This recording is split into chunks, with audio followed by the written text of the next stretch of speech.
It's like, saw you not that long ago. I know, right? So, before we get into this week's card, we're still all kind of like reliving UFC 253 and Adesanya and kind of trying to understand what happened there.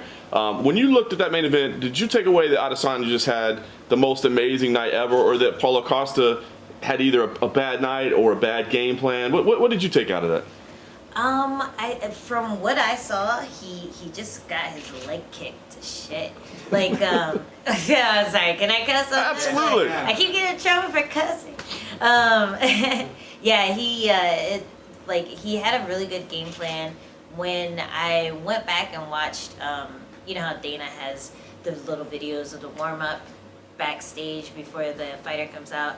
I watched Costa's warm up, and he has like a really narrow boxing stance, and his foot's kind of turned, his outside foot is turned in like that, and I could see like he like just presented his calf to Adesanya. So I feel like that was one of the, he either picked it up in tape, or when they were in the fight, he just picked up on it immediately, started hitting the calf. After the first two shots, I'm like, oh man, that must hurt. But then I realized it was just cupping marks. But then, like, the marks started getting more and more. They started multiplying. So that hurts, man. It really hurts. Like, I in my fight with Nina Ansarov, I got calf kicked. And she's not that big. And she only landed maybe three or four before I started checking them. But after the second round, my entire foot was numb. Like, I couldn't really feel if my foot was going forward or not. And when you're that size and you have someone hit it, he must have hit it like 10 times in the first round at least. When you're that size and you have somebody hitting you with that police baton shin over and over again, it just deadens the entire leg. And I think one thing Adesanya said in his fighter meeting was that he can't respect Costa's poker face. And I think a lot of the fans were respecting Costa's poker face and wondering why he wasn't going forward, when in fact he was hurt and just hiding it really well. So I think that's what happened. I think the leg kicks took away his mobility, but also opened up the head kick that he landed, also opened up just Adesanya being able to move in and out more freely, because Costa couldn't chase him down as easily with that dead leg. And yeah, he just ended up doing that lean back punch and knocked him out. Yeah. So the name that was brought up a lot after the card was Jon Jones, right? Both maybe with Adesanya, maybe coming back to get his belt from Jan Blachowicz, you said, or we still got this heavyweight option out there. So I guess you as a fight fan and an analyst as well, I mean, what's the most intriguing matchup out of all those? Like, where do you think is the most exciting to see Jon Jones do next?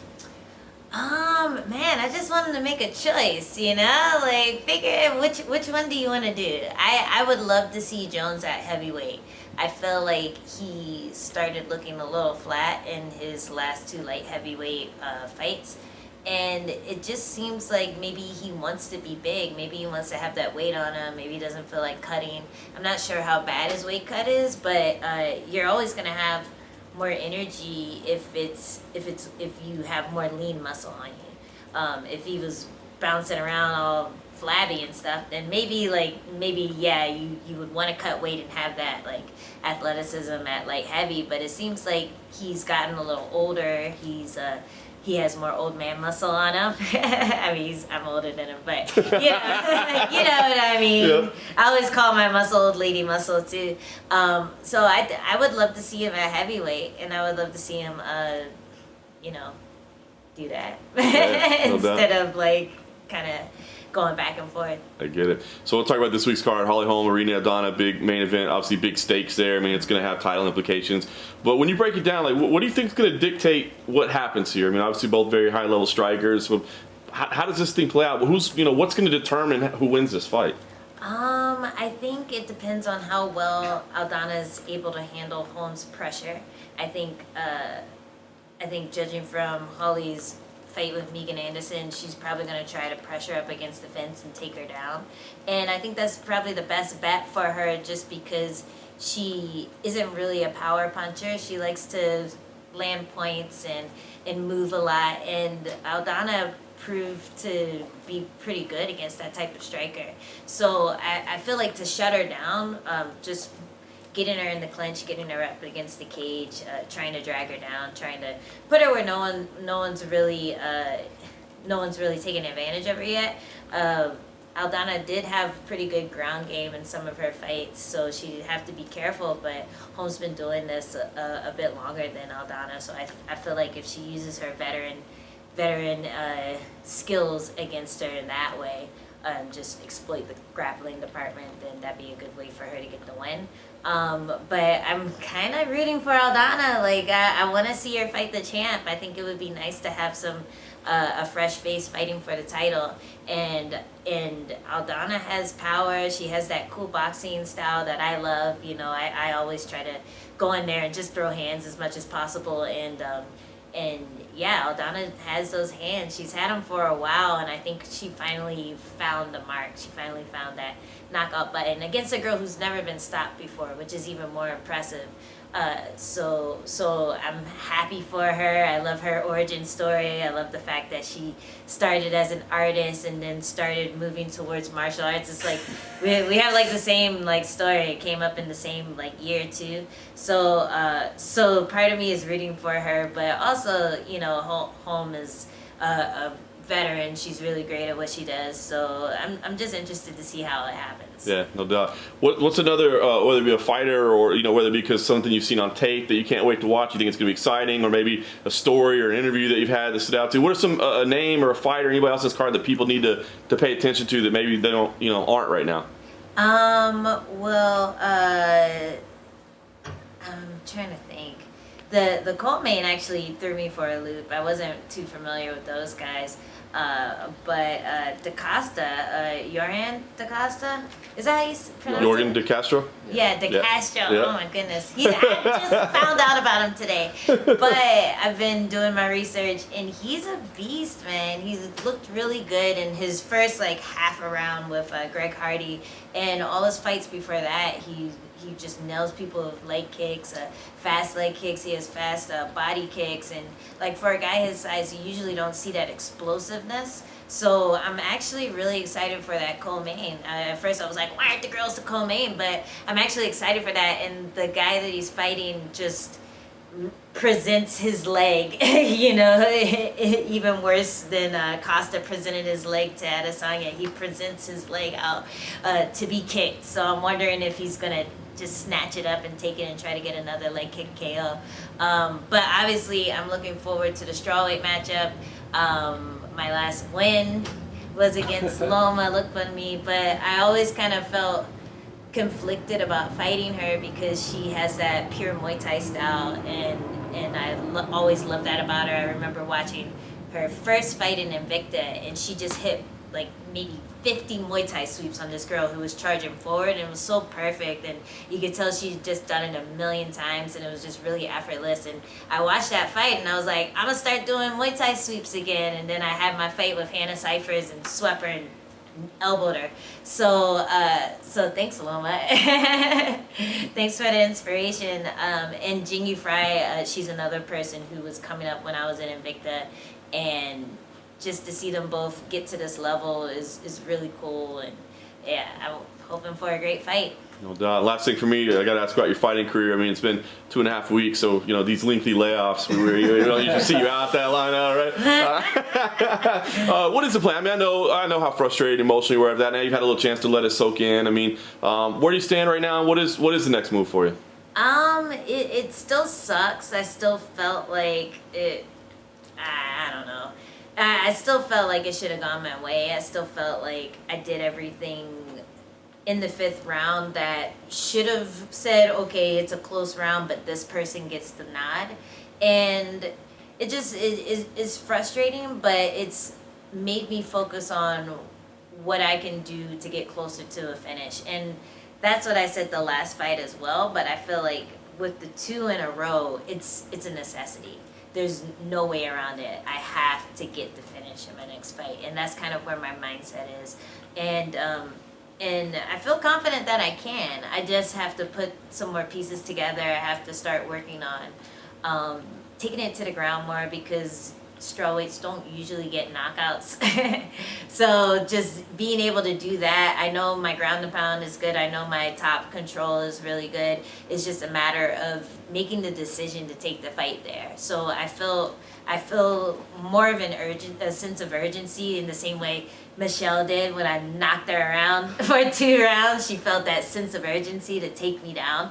And I know if I went for 18 takedowns, I'd get more than one. So I definitely feel like I should start just adding that into my game plan. It's going to open up my striking. It's going to open up the opportunity to finish on the ground as well. So yeah, that's where I'm at right now. You posted today you have fight news coming soon. Anything you can share? I don't think so, but it's not gonna. I got a good one. I got a good one, and it's not gonna be here, but it's a good one. So awesome. Stay tuned. Last one for me. So you said that you would like to see Irene fighting the champ. Do you think she would get a title shot if she wins, or the winner from Jermaine versus Pena? Well, Jermaine just fought the champ, so I don't think if Jermaine wins, it would be her. And Pena, she hasn't fought that often, so I still feel like people would want to see her fight at least one more time, unless it's a super dominant win.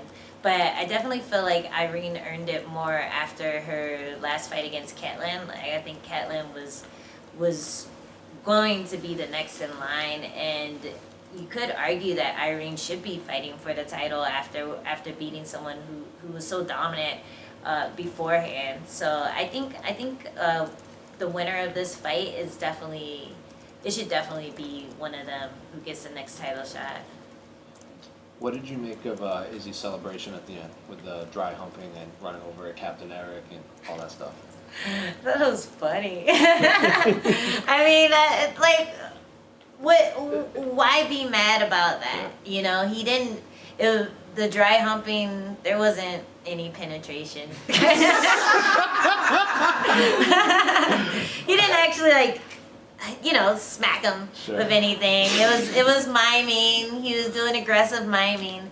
But he was excited, and I think this fight really got to him mentally. I think he had to dig deep into his zen state of mind and watch a lot of Naruto to really channel that inner ninja in him and beat up the bully. Sure. And then afterwards he celebrated beating up the bully. I mean, I thought it was funny. I didn't think it was disrespectful well, obviously it was disrespectful, but I didn't think it was out of line considering the build up and everything. But yeah, I probably wouldn't have done it. Actually, I probably would have. Bitch fucking season, that's what it's all about. So hey, what are you gonna do? Do you think there's a little bit of a double standard of people that are up in arms about that? Where Izzy says, if you look at what Colby said and you look at what he's doing, he thinks there's a double standard of people getting all up in arms at what he does. Oh yeah. And I feel like there's always going to be that group of people who are mad at one group of people but not mad at another. And I don't have to be explicit about what that is, but I think people just need to lighten up. If you're not mad about the Colby thing, you shouldn't be mad at this. If you are mad about the Colby thing, maybe you can be mad at this. But for me, I was like, Colby thing was stupid. This was funny. So, I don't know. I guess I'm just a hypocrite. I don't know what to say about it. I have a different sense of humor, sure. The Colby thing didn't make me laugh. And that one did. And I don't know how to explain it other than dry humping doesn't offend a group of people. So, sure. Yeah. And then one final one. What did you make of Jon Jones tweeted he wants to go to the next anime convention and slap the first 10 people he sees? Well, that's not going to be for a while, John. That's pretty rude. It would be really funny if, in order to get in, he had to dress up. Yeah, that's funny. I don't know. He's just trying to get a fight, and I don't think anyone feels threatened by that. I don't know. How was it received? You got 4,000 retweets. Okay, so people like that. 30,000 likes. Yeah, there you go. There you go. Yeah, John's trying to be a bully. He's trying to get Adesanya to take the bait. Sure. Yeah, I think it's smart of him. But, you know, do that, you might get dry humped.